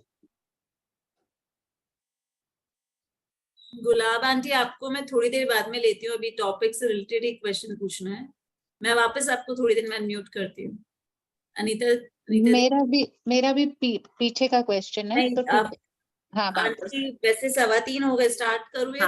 हाँ स्टार्ट कर दो, ले लो गुलाब जी का पहले। 3:15 हो थोड़ी मीटिंग करनी है, वैसे हो या 3:15 हो गया। एक मिनट, गुलाब आंटी को पहले दे। गुलाब आंटी। हाँ जी, आप पूछ लीजिए।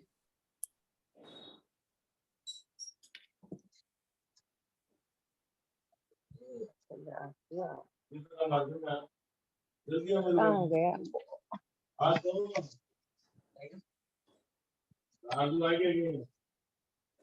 क्या हुआ? एक मिनट, एक सेकंड, कहाँ गया? ये ना लिखने में चॉइस, और ये ना 611 और 3, तो इसमें ना 12,000 योजना है, तो वहाँ उन्होंने बोला था 22,000, तो 12 ठीक है या 22 ठीक है? नहीं, जो लिखा हुआ है वो ठीक है, पढ़ने में गलती थी। अच्छा 12,000 योजना वही ठीक है ना? हाँ हाँ ठीक है, धन्यवाद भाभी जी।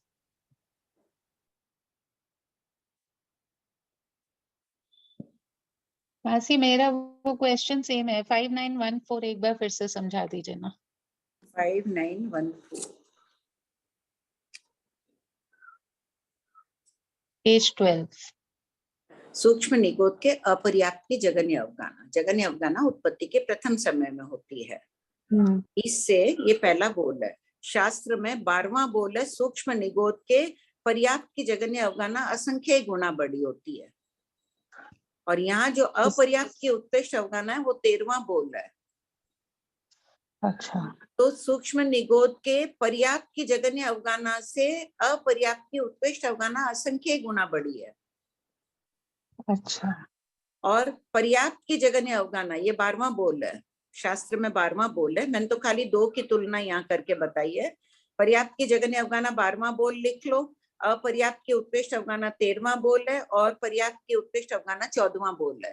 लेकिन आंटी कोई भी जीव अपर्याप्त होने से अपर्याप्त से पर्याप्त बनता है ना, पहले अपर्याप्त की तो फिर तो पर्याप्त की बढ़ा नहीं बढ़ा। अपर्याप्त बहुत कोई जीव है अपर्याप्त अवस्था में बहुत बढ़िया, कोई जीव है अपर्याप्त अवस्था में छोटा ही है। पर्याप्त होने के बाद भी उस वक्त उतनी है उसकी अवगाना जगन्य, ये बताना चाह रहे हैं। हाँ, तो ये उत्कृष्ट अवगाना अपर्याप्त लब्धि के हिसाब से लेना। हाँ, तभी 5 स्थावर में यही नियम है। हाँ, और मैंने इसको ऐसे ऐसे कर लिया था कि पर्याप्त से अपर्याप्त असंख्य गुना, और फिर जब वो पर्याप्त हो जाएगा तब यहाँ क्या किया, ये सब बात लिखी नहीं है, खाली अपर्याप्त की जगन्य अवगाना से अपर्याप्त की उत्कृष्ट अवगाना असंख्य गुना बढ़ी है। ठीक है। हाँ। पर्याप्त की जगन्य अवगाना से पर्याप्त की उत्कृष्ट अवगाना कितनी है, विशेष शादी के बताइए। विशेष शादी के तो मेरे को लगा एक ही जीव के इसमें जब तक वो पर्याप्त से पूरा पर्याप्त हो जाता है तब तक का, वैसे ठीक है। वो भी हो सकता है, कोई बाधा नहीं है। कोई जीव है प्रथम समय की अवगाना से अपर्याप्त में उसकी उत्कृष्ट अवगाना असंख्य गुना बड़ी हो गई, और उसके बाद में जब वो पर्याप्त हो रहा है तो उसकी जगन्य अवगाना से पर्याप्त की विशेष शादी की हाँ, होती है। मैंने वैसे समझा था। हाँ, लेकिन मूल में वैसे नहीं, मूल में 4 की तुलना है। ठीक है। किसी के प्रश्न नहीं है तो रीडिंग शुरू कर दो ना। हुआ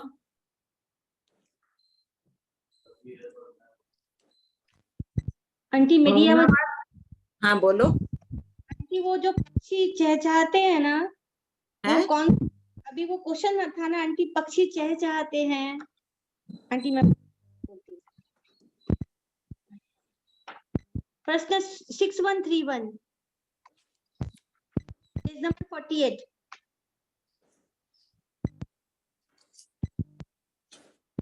वृक्षों के ऊपर पक्षियों के जोड़े चहचहाते रहते हैं। हाँ, क्या बोल रही हो तुम? एक बार आपने कहा था ना कि देवभूमियों में तिर्यंश को आने नहीं देते हैं। नहीं, तो ये देवभूमि कहाँ है? वनखंड है। वनखंड में देव आ रहे क्रीड़ा करने, तो वो इतना सुंदर है। वहां अगर उनका कोई रहने का स्थान आदि है तो वहां वो अपना रत्नमय आदि होगा। वाण्यंतर देव वनों में घूमने के शौकीन होते हैं ना, ये वनखंड है। वन का वर्णन किया जा रहा है। ये के भीतर का वनखंड नहीं लेना है। नहीं। पक्षी है आंटी? किसमें? पक्षी भले ही कोई द्वीपों में चले जाओ, भले ही जैसे अपने यहाँ कोई पक्षी आ गए, इतने द्वीप समुद्र, इतनी राजधानियां है, सभी द्वीप समुद्रों में राजधानियां आदि है, कोई पक्षी आदि चले जाओ, ठीक है। तिर्यन जाओ तो अपने घर में कोई गाय कुत्ता आ जाए तो अपन बाहर निकाल देते हैं, हटा देते हैं, क्योंकि चारों तरफ घेरे हुए रहते हैं, उनकी रिद्धि है, कौन अंदर आने देगा। पक्षी आए, आके चले गए, कौन जाता है छत पे देखने की पक्षी को उड़ा के आऊं? कोई आम पापड़ सुखाएगा तो बैठा रहेगा वहां जाके। बहुनावास विमानावास शतक 19 उद्देशक 7। प्रश्न 6139 19वें शतक के 6ठे उद्देशक में वर्णित द्वीप समुद्र और 7वें उद्देशक में वर्णित बहुनावास विमानावास में क्या संबंध है? उत्तर, 6ठे उद्देशक में लवण समुद्र के पाताल कलशों, पर्वतों और द्वीप पर रहने वाले देवों का कथन करने के पश्चात 7वें उद्देशक में देवों के बहुनावासों विमानावासों आदि का कथन किया जा रहा है। प्रश्न 6140 इस 7वें उद्देशक में आवास स्थान से संबंधित कितने प्रश्नोत्तर है? उत्तर, आवास से संबंधित 4 प्रश्नोत्तर है। नंबर 1, आवासों की संख्या कितनी है? नंबर 2, आवास किससे बने हुए हैं? नंबर 3, आवासों का स्वरूप आदि क्या है? नंबर 4, आवास शाश्वत है यह अशाश्वत है। प्रश्न 6141 भंते असुर कुमारों के कितने लाख भवनावास है? उत्तर गौतम असुर कुमारों के 64 लाख भवनावास है। प्रश्न 6142 शेष 9 जाति के भवनवासी देवों के आवासों की संख्या कितनी है? उत्तर नाग कुमारों के 84 लाख, सुपर्ण कुमारों के 72 लाख, वायु कुमारों के 96 लाख, शेष 6 के 76 लाख आवास है। 10 भवनवासियों के कुल 7 करोड़ 72 लाख भवनावास है। प्रश्न 6143 भंते ये भवनावास किससे बने हुए हैं? उत्तर गौतम ये भवनावास सर्व रत्न में स्वच्छ लक्षण चिकने यावत प्रतिरूप है। उनमें बहुत से जीव और पुद्गल उत्पन्न होते हैं, विनिष्ट होते हैं, चौते हैं और पुनः उत्पन्न होते हैं। वह भवन व्यवहारिक रूप से शाश्वत है, किंतु वर्ण पर्यायों यावत स्पर्श पर्यायों की अपेक्षा अशाश्वत है। प्रश्न 6144 भवनावास द्रव्य की दृष्टि से शाश्वत है, ऐसा कहने का तात्पर्य क्या है? उत्तर भवनावासों की जो संख्या बताई गई है वह शाश्वत है एवं रत्न में स्वच्छ बड़े बड़े रत्नों व मणियों की ज्योति से प्रकाशमान यावत सुंदर रूप में भी वे शाश्वत है। प्रश्न 6145 भवनावास रत्न में रूप में शाश्वत क्यों है? उत्तर भवनावास रत्न में पृथ्वी का एक जीवों के शरीर से निर्मित है। पृथ्वी का एक जीव वहां उत्पन्न होते हैं और आयुष पूर्ण होने पर विनिष्ट हो जाते हैं। पृथ्वी का एक जीव और शरीर के पुद्गलों के उपपाद और विनाश का क्रम निरंतर चलता रहता है, इसलिए भवनावास रत्न में रूप शाश्वत है। प्रश्न 6146 भवनावास वर्ण पर्याय आदि की अपेक्षा अशाश्वत क्यों है? उत्तर रत्न पृथ्वी का एक जीवों के शरीर है। शरीर के पुद्गलों के वर्णादि की पर्यायों में परिवर्तन होता है। इस आदि पारिणामिक भाव की अपेक्षा से भवनावास अशाश्वत है। पूर्व जन्म में संचित पुण्य के कारण देव सर्व रत्न में स्वच्छ यावत प्रति रूप अत्यधिक सुंदर भवनों में रहते हैं। प्रश्न 6147 भंते वाणव्यंतर देवों के भूमिगत नगरावास कितने लाख हैं? उत्तर गौतम वाणव्यंतर देवों के भूमिगत नगरावास असंख्य लाख है। वाणव्यंतर देवों के रत्न में नगरावासों का वर्णन भवनावासों के समान जानना चाहिए। प्रश्न 6148 वाणव्यंतर देवों के रत्न में नगरावास भूमि में कहाँ है? उत्तर पहला त्रियकलोक में असंख्य द्वीप समुद्र है। दूसरा प्रत्येक द्वीप के नीचे 100 योजन छोड़कर 800 योजन में इनके नगरावास है। नंबर 3 समुद्र 1000 योजन गहरे हैं, इसलिए समुद्रों के नीचे नगरावास नहीं है। प्रश्न 6149 भंते ज्योतिषिक देवों के विमान कितने लाख हैं? उत्तर गौतम असंख्य लाख है। प्रश्न 6150 ज्योतिषी देवों के असंख्य लाख विमानवासों की संख्या किस प्रकार घटित होती है? उत्तर तिर्यक लोक में असंख्य द्वीप समुद्रों के ऊपर आकाश में चंद्र सूर्य ग्रह नक्षत्र तारा है। नंबर 2 चंद्र सूर्य असंख्य है। नंबर 3 एक चंद्र सूर्य के शामिल परिवार में 88 ग्रह 28 नक्षत्र 66,975 कोड़ा कोड़ी तारा है, उन सबके विमानावास हैं। नंबर 4 उपरोक्त संख्या को असंख्य चंद्र सूर्य की राशि से गुणा करने पर असंख्य लाख विमानावासों की राशि प्राप्त होती है। ज्योतिषी देवों के विमानावास किससे बने हुए हैं? वे सभी स्फटिक रत्न में और स्वच्छ है। स्फटिक रत्न में सूर्य विमान कनक में सोने जैसा पीला है और शेष समग्र वर्णन पूर्वक है। भंते स्वधर्म कल्प में कितने लाख विमानावास है? उत्तर गौतम 32 लाख विमानावास है। प्रश्न 6153 भंते वे विमान किससे बने हुए हैं? उत्तर गौतम वे रत्न में है, स्वच्छ है, शेष समग्र वर्णन पूर्वक जानना चाहिए। इसी प्रकार अनुत्तर विमान तक कहना चाहिए। प्रश्न 6154 12 देवलोक यावत 5 अनुत्तर विमान के नाम और रत्न में विमानवासों की संख्या कितनी है? उत्तर देवलोक के नाम और विमान संख्या।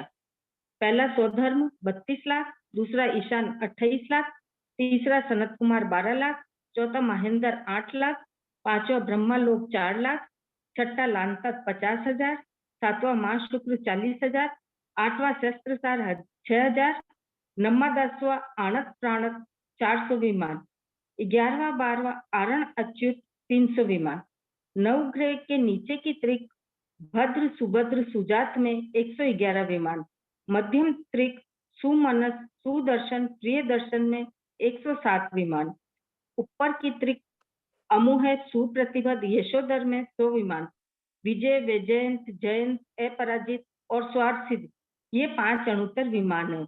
उधर लोक में कुल 84,97,023 रत्न में विमानावास है। प्रश्न 6155 ज्योतिषिक देवों के विमानावास स्फटिक रत्न में है, शेष तीनों प्रकार के देवों के आवास रत्न में है, इसमें क्या अंतर है? उत्तर, रत्न में सभी प्रकार के रत्नों का ग्रहण हो जाता है, जबकि स्फटिक रत्न में सिर्फ स्फटिक रत्न ही ग्रहण किया गया है। प्रश्न 6156 राहु ग्रह आदि ज्योतिषिक देवों के विमान 5 वर्ण के हैं, तो ज्योतिषिक देवों के विमान सिर्फ स्फटिक रत्न के कैसे हो सकते हैं? उत्तर, स्फटिक रत्न 5 वर्ण का होता है, अतः इनके विमान 5 वर्ण के हैं। ये राहु ग्रह के विमान 5 वर्ण के कहाँ पर आया हुआ है? दूसरे भाग में कौन से शतक में?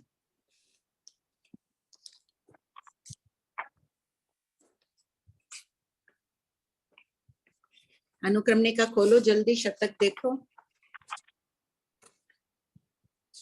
12वां शतक खोजो।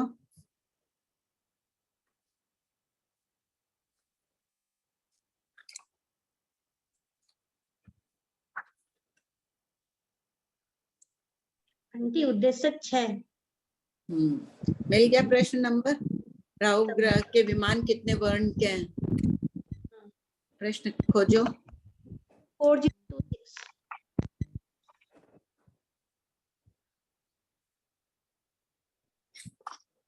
पांचों वर्ण के विमान कहाँ लिखा हुआ है कि काले वर्ण के?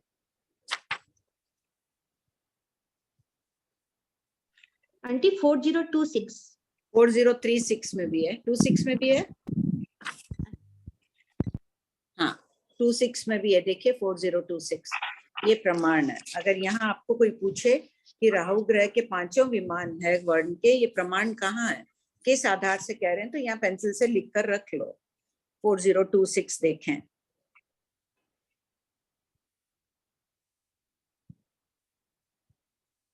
ठीक है, हाँ बोलिए लता जी।